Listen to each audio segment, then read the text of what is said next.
Nah, sesi selanjutnya kita akan mendengarkan tausiah, yaitu makna perayaan Idul Fitri sebagai hari kemenangan kita semua. Dan alhamdulillah telah hadir di tengah-tengah kita Bapak Abdullah Jufri dan juga Ustadz Rifat Syauqi yang akan berbagi makna kemenangan Idul Fitri bersama kita. Untuk itu, langsung saja dengan hormat kita undang Bapak Abdullah Jufri dan Ustadz Rifat Syauqi yang akan menyampaikan tausiah hari kemenangan. Kami persilahkan.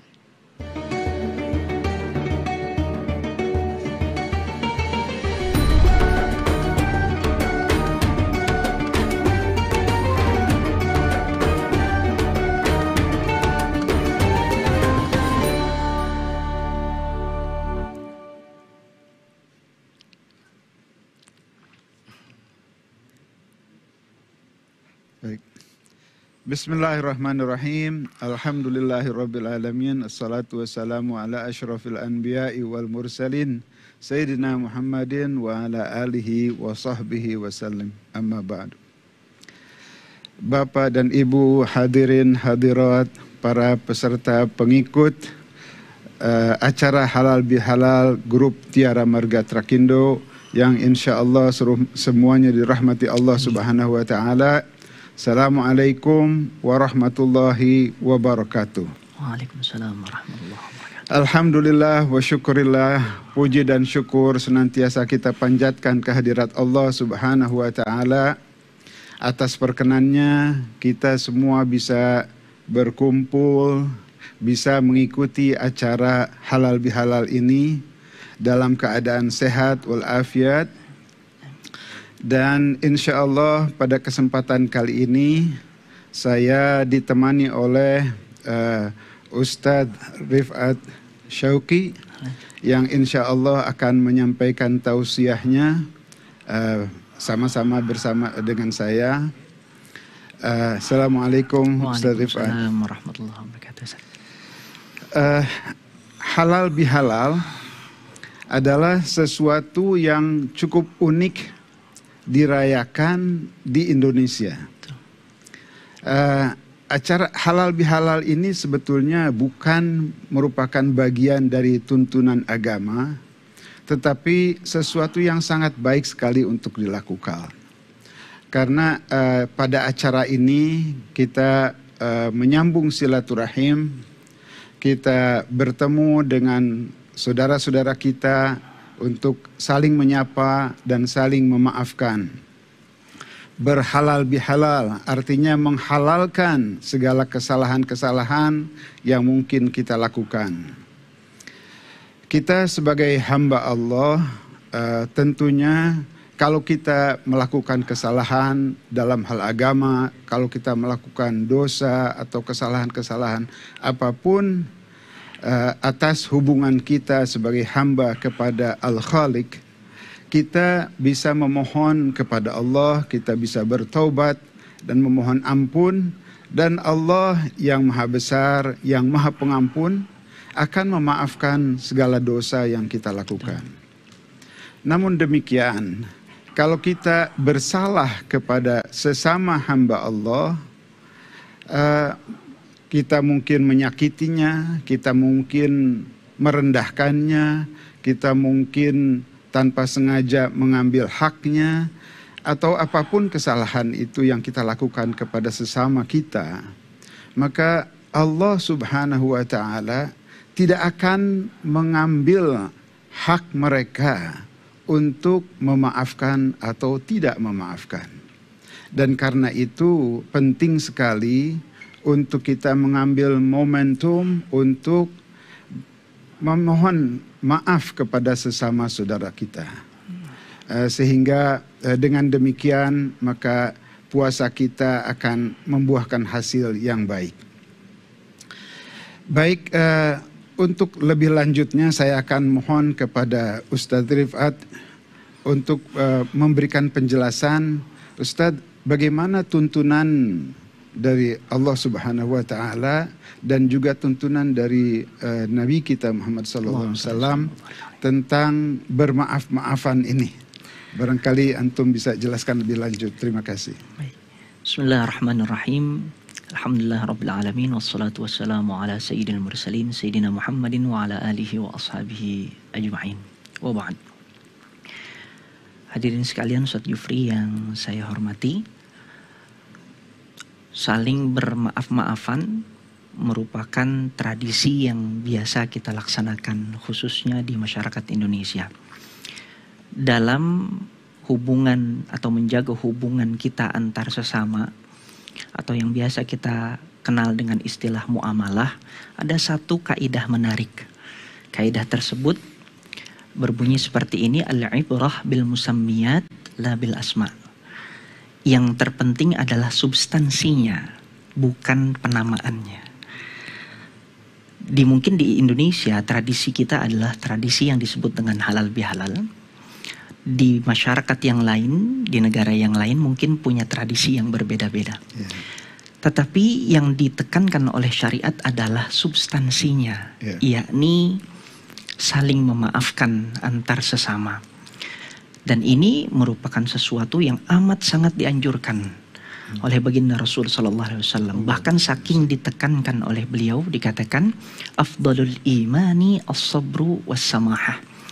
Sebaik-baik keimanan yang dimiliki oleh seseorang adalah tatkala dia mempunyai sifat sabar dan saling memaafkan atau memaafkan kesalahan orang lain.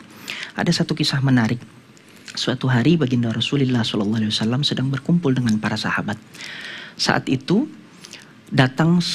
datanglah seseorang ke dalam masjid. Lalu baginda Rasul mengatakan, orang ini merupakan penduduk ahli surga. Di hari pertama beliau katakan demikian di hadapan para sahabat. Di hari berikutnya baginda Rasul juga mengatakan hal yang sama. Yattali'u alaikum rajulun min ahlil jannah. Akan datang orang dari ahli surga kepada kalian. Di hari ketiga pun demikian. Para sahabat bingung dan penasaran dengan orang ini. Orang ini merupakan penduduk asli Madinah atau kita biasa disebut dengan Ansar. Satu orang sahabat bernama Abdullah bin Amru datang ke rumah orang tersebut, memperhatikan secara seksama apa sih amalan yang membuat orang ini menjadi penduduk ahli surga. Di hari pertama, di hari kedua, di hari ketiga tidak ditemukan amalan yang spesial dari orang ini. Sholatnya yang fardu dilaksanakan, bahkan tidak banyak amalan sunnah yang dikerjakan oleh beliau. Lantas di hari ketiga, Abdullah bin Amru, sahabat Abdullah bin Amru, akhirnya menanyakan kepada orang tersebut. Orang tersebut lalu menjawab, sesungguhnya saya pun ibadah saya tidak ada yang spesial dari saya. Cuma sebelum saya tidur, saya biasakan untuk memohon ampun kepada Allah Subhanahu wa Ta'ala, memaafkan orang-orang yang pernah menzolimi saya, dan juga saya tidak dengki ataupun hasad kepada siapapun. Artinya, kalau kita ingin meraih surganya Allah Subhanahu wa Ta'ala, maka kita harus memaafkan kesalahan orang lain. Begitu. Alhamdulillah, Masya Allah. Nama sahabat itu bukan sahabat Bilal, Ustaz? Bukan. Bukan ya? Bukan. Masya Allah. Baik. Alhamdulillah, demikian tadi tentang penjelasan saling memaafkan yang begitu penting sampai-sampai menjadikan seseorang itu terjamin menjadi ahli surga. Subhanallah. Baik Ustadz, pertanyaan saya selanjutnya adalah seperti kita ketahui bahwa puasa ini memiliki dua dimensi. Betul. Artinya ada dimensi fisik di mana kita berpuasa itu memang adalah menahan lapar dan haus. Kemudian menahan syahwat juga tentunya. Tapi ada juga dimensi ruhani di mana kita menahan amarah, lantas kita juga menahan nafsu kita, dan kita juga melatih diri untuk memperbanyak ibadah kita. Sholat, ada sholat tambahan, sholat tarawihnya, qiraatul Quran, banyak berzikir, dan juga peduli kepada sesama dalam bentuk memberikan sedekah dan zakat. Betul.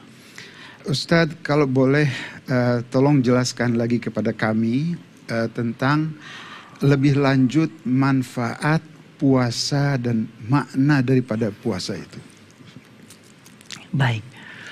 sebagaimana tersirat dalam surah Al-Baqarah ayat 183 bahwasanya puasa Ramadan adalah upaya agar kita mendapatkan derajat takwa di sisi Allah Subhanahu wa taala. Jadi tujuan kita berpuasa selama 1 bulan penuh agar kita mendapatkan derajat tersebut. Dan tatkala kita sudah membiasakan diri untuk berbuat kebaikan di bulan suci Ramadan, mudah-mudahan sebagai suatu pendidikan di 1 bulan, mudah-mudahan kita bisa lanjutkan amalan-amalan ibadah tersebut ataupun muamalah kita secara baik di 11 bulan berikutnya. Takwa dalam arti ataupun penjelasan para ulama disebutkan takwa itu adalah imtithalul awamir wajtinabun nawahi. Tatkala kita mampu untuk mengerjakan perintah-perintah yang Allah katakan, lalu kita hindarkan apa-apa yang Allah larang. Lalu sebagian ulama menjabarkan takwa adalah tatkala kita sadar maupun mawas diri terhadap apa-apa yang mungkin kiranya Allah tidak sukai. Ya, kita tahu bahwasanya hal tersebut tidak kita sukai, maka kita hindarkan. Sahabat Abu Hurairah pernah mengatakan atau memberikan ilustrasi, takwa adalah tatkala engkau menemui duri di tengah jalan, kamu tahu itu akan melukai kamu, lalu kamu akan menghindar dari duri tersebut. Esensi dari takwa yang itu merupakan tujuan dari kita berpuasa adalah kita harus menimbulkan rasa cinta dan takut kita kepada Allah Subhanahu wa taala.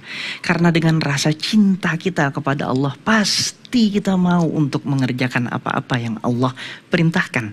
Dan dengan rasa takut akan adabnya Allah, murkanya Allah, amarahnya Allah, maka kita pasti mau untuk meninggalkan apa-apa yang Allah larang. Dengan kita mencoba untuk menjadi pribadi yang lebih bertakwa, maka pasti keuntungan bukan cuma sekedar di akhirat saja, tapi manfaat yang kita akan dapatkan di dunia insya Allah akan terjamin oleh Allah. Baik, alhamdulillah. Allah Subhanahu wa taala tidak membutuhkan apapun dari hambanya. Betul, Ustaz. Allah tidak membutuhkan sholat kita, puasa kita, atau ibadah kita, dan seterusnya. Tetapi sebetulnya kitalah yang sebetulnya membutuhkan untuk sholat. Kita yang butuh untuk berzakat, bersedekah. Seolah-olah kita membantu orang miskin, tetapi sebenarnya kita yang lebih banyak terbantu. Betul. Begitu Ustaz ya. Nah, jadi tadi Ustaz juga sudah menjelaskan bahwa seperti tuntunan dalam surah Al-Baqarah tadi, bahwa segala hal yang kita lakukan, semua ibadah kita, baik itu sholat kita, puasa, zakat, haji pun, semuanya adalah untuk mengarahkan kita menjadi orang yang bertakwa. Betul. Dan kalau kita melakukannya, kita mengharapkannya pada akhirnya kita akan menjadi orang-orang yang bersyukur karena ketakwaan kita itu. Betul. Ustadz, untuk memperjelas, tadi Ustadz jelaskan juga bahwa takwa itu membuahkan hasil bukan hanya untuk akhirat saja, tetapi juga untuk dunia kita. Kalau gitu, tolong jelaskan lebih lanjut, apa sih, bagaimana sih karakter orang-orang yang bertakwa itu, ya, supaya kita tahu nih bahwa untuk menjadi orang yang bertakwa itu karakternya adalah seperti ini. Baik. Dan bagaimana kira-kira nanti bisa kita, supaya kita bisa terapkan juga dalam kehidupan kita, baik itu sebagai pribadi, keluarga, ataupun di tempat pekerjaan. Baik. Fadhal, Ustaz. Secara garis besar, mungkin ada beberapa ayat di dalam suci Al-Quran menerangkan tentang karakter orang yang bertakwa. Namun ada yang menarik di surah Al-Imran. Dikatakan setidaknya ada 4 karakter dari orang yang bertakwa. Yang pertama adalah alladzina yunfiquna amwalahum fis-sarra wad-dharra. Yaitu karakter orang yang bertakwa adalah orang yang mampu untuk memberikan manfaat berupa bantuan kepada orang lain, baik dalam keadaan dia senang, lapang, maupun dalam keadaan dia sulit. dalam keadaan lapang, dia mampu untuk membantu orang lain dengan sedekahnya maupun dalam keadaan yang sulit. Dan sebaik-baik kita, tatkala kita membantu kepada orang-orang yang membutuhkan, yang terbaik adalah bantuan kita kepada orang tua kita, kepada orang-orang yang terdekat dengan kita.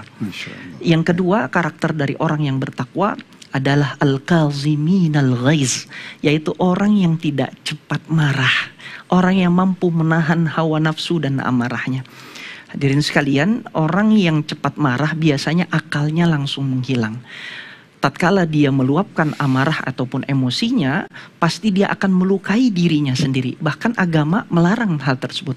Wala tulqu biaidikum ila tahlukah. Janganlah engkau menjerumuskan diri kamu ke dalam hal-hal kebinasaan. Oleh sebab itu baginda Rasul ketika ditanya tentang amarah, beliau menasehati para sahabat sampai 3 kali. Dikatakan la taghdab, janganlah engkau marah. La taghdab, jangan marah. La taghdab walakal jannah, janganlah engkau marah, karena bagimu pasti akan mendapatkan surga.